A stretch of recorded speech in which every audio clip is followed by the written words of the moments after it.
अब हम लोग देखेंगे कि derivative of inverse function. Derivative of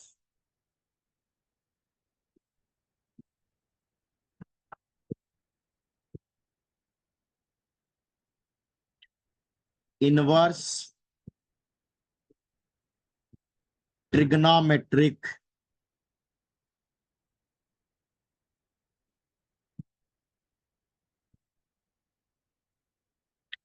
functions.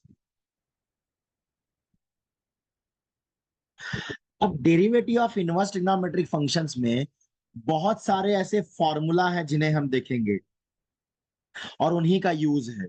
तो अगर कहा जाए कि derivative of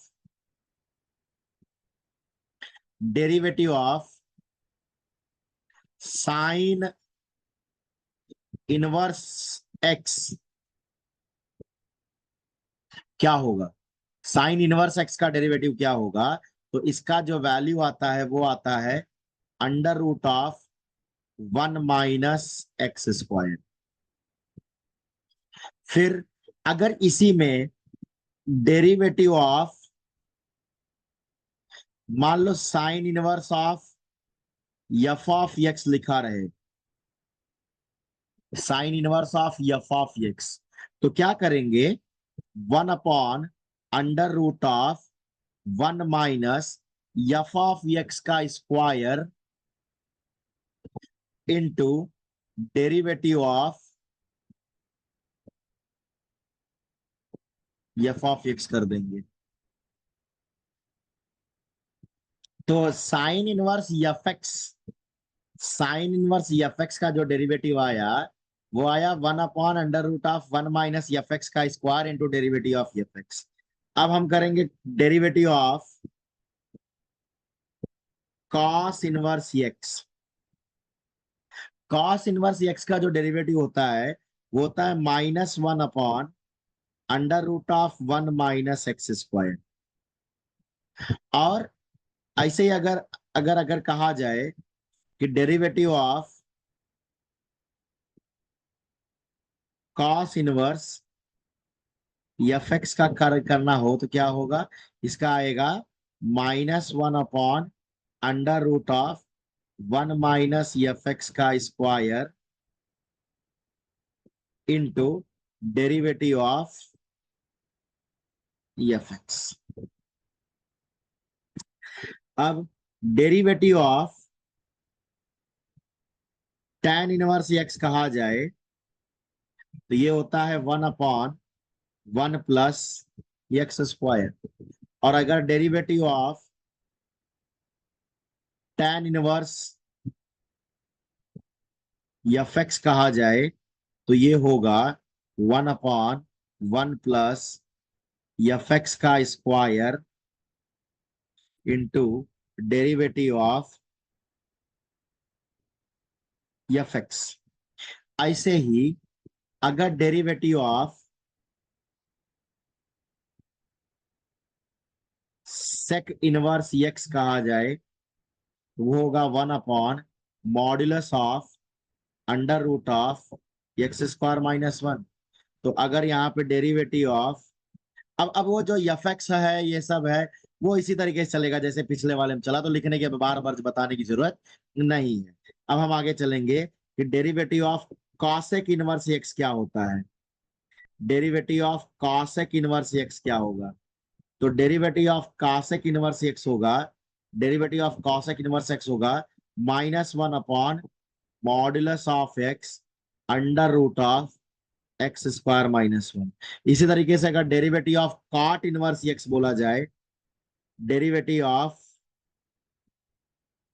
cot inverse x तो -1/1 + x² आता है, -1/1 + x² आता है। तो जो है इस तरह से डेरिवेटिव हमें सॉल्व करना होता है। अब हम कुछ क्वेश्चंस को देखेंगे और सीखेंगे कि कैसे डेरिवेटिव निकाला जाएगा। तो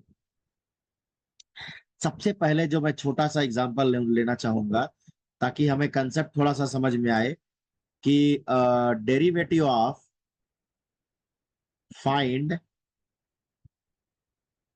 dy by dx if y equal to sine inverse of, छोटा सा एग्जांपल 2x है।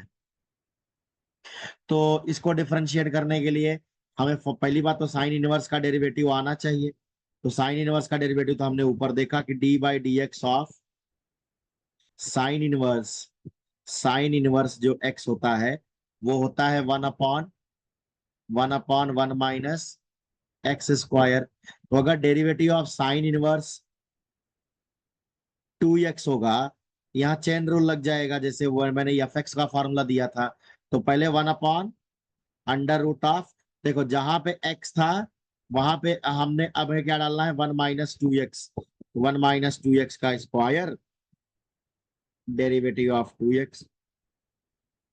तो यहाँ पे जो है 1 minus under root of 1 minus 4x square करेंगे, और इंटू डेरिवेटिव ऑफ 2x है जो है वो आएगा 2। तो इसका बेसिकली आंसर आ गया 2 upon under root of 1 minus 4x square. और क्वेश्चन करेंगे जैसे कि साइन इनवर्स ऑफ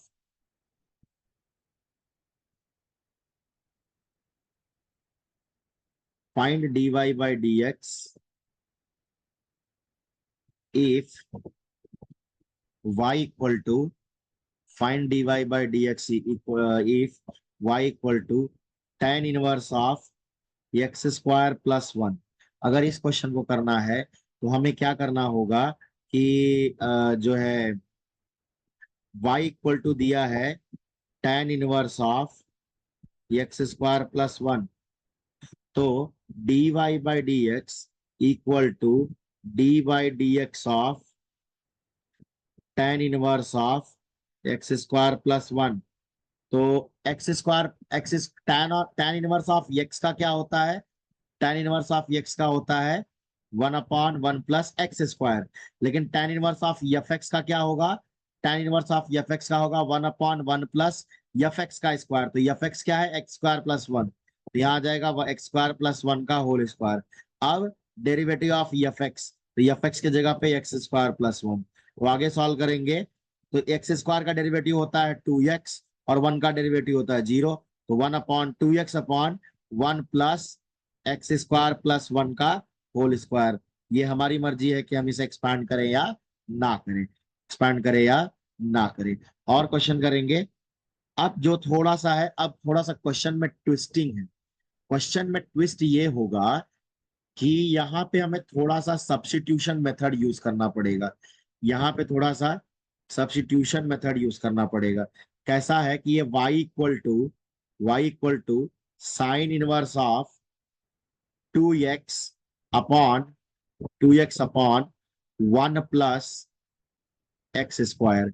अगर अब मैं इसमें साइन इनवर्स लगा करके नॉर्मल फॉर्मूला से करूं तो बहुत टाइम लगेगा, और टाइम बहुत ज्यादा लगने के लिए हम काम नहीं करेंगे। हमारा काम है कि कम टाइम में क्वेश्चन सॉल्व करके आ जाए। तो करेंगे क्या, इस क्वेश्चन को सॉल्व करने के लिए देखिए बहुत अच्छे से करना है, उसको कम टाइम में करना है। तो यहाँ मेरा ये आइडिया है कि x की वैल्यू जो है tan थीटा ले लेंगे। अच्छा, अगर x की वैल्यू tan थीटा है, अगर x की वैल्यू tan थीटा है तो थीटा की वैल्यू tan इनवर्स आएगी। अब आपके दिमाग में चल रहा है कि सर यही करना था तो आपने ऐसा क्यों ये सब क्यों कर रहे हैं। ये जो थीटा की वैल्यू tan इनवर्स x है, ये अभी काम आने वाला है आगे। अब पहले हम इसे यहाँ उठा के रख देंगे। ये बन जाएगा y equal to sine inverse of 2 tan theta upon 1 plus tan square theta. 2 tan theta upon 1 plus tan square theta. अगर ये ध्यान से किसी को याद होगा तो साइन 2a का फॉर्मूला होता है 2 tan a upon 1 plus tan square a, 1 plus tan square a। ये फॉर्मूला होता है, ये फॉर्मूला होता है। अब हमें इस फॉर्मूले को याद रखना है, और ये जो फॉर्मूला है ये उसी से कंपेयर किया जाए तो ये sine inverse of sine 2 theta आ गया। अब हमने ट्रिग्नोमेट्री में पढ़ा था कि sine inverse of sine cut जाता है, कटता तभी है जब डोमेन में, जब थीटा का जो इसका साइन का प्रिंसिपल ब्रांच में वैल्यू लाई करे। तो थीटा का वैल्यू ट्रिग्नोमेट्रिक में जाके देखना पड़ेगा, वो बात की बात हम मान लेते हैं कि थीटा प्रिंसिपल ब्रांच में है। तो साइन इनवर्स और साइन कैंसल हो गया और यहाँ आ गया 2 थीटा। इसका मतलब y की जो वैल्यू आ गई वो आ गई 2 थीटा। इसका मतलब जो y की वैल्यू आ गई वो आ गई 2 tan 1x। वाह, लाइफ आसान। अब इसको करेंगे डिफरेंशिएट। तो dy/dx की वैल्यू, 2 तो कांस्टेंट है, बाहर करो। tan 1x का डिफरेंशिएशन केवल और केवल। देखिए कितना बड़ा क्वेश्चन, कितने कितने टाइम में हो गया। अगर नॉर्मल अगर साइन इनवर्स एक्स के फॉर्मूला से जाते तो हमें 2x/1 + x² को भी अलग से डिफरेंशिएट करना पड़ता और तब टाइमिंग ज्यादा लगता। तब ये dy/dx की जो वैल्यू आई है वो आएगी 2 × tan 1x का भी अभी हमने ऊपर देखा कि 1/1 + x² होता है।